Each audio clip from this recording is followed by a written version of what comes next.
Hi, my name is Brandon. I'm a pharmacist here at Strive Pharmacy, and today I'm going to show you how to properly prepare, use, and store your sinus rinse. Okay, before we get started, go ahead and gather your supplies.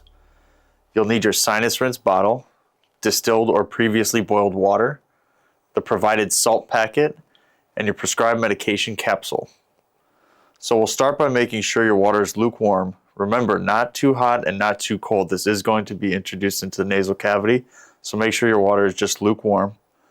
Fill the rinse bottle with 240 milliliters of distilled or previously boiled water up to that dotted fill line on the bottle.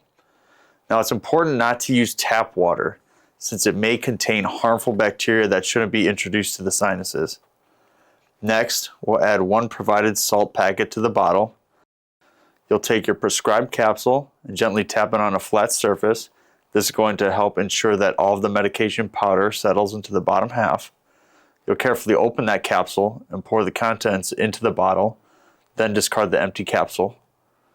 We'll secure the bottle topper, cover the tip with our pointer finger, and shake the bottle for 1 or 2 minutes until the medication is fully dissolved in the water. Now this solution may appear cloudy, but that is completely normal. Next, we're going to lean over a sink and gently insert the nozzle into one of our nostrils. Squeeze the bottle firmly to rinse the nostril. Repeat this step until half of the solution has been used. Next, we'll switch to the other nostril and we'll use the remaining solution to irrigate that nasal passage. Once finished, discard any leftover solution. After each use, clean the bottle and topper with warm, soapy water and allow them to air dry completely. Store your medication capsule upright, away from heat, moisture, and direct sunlight.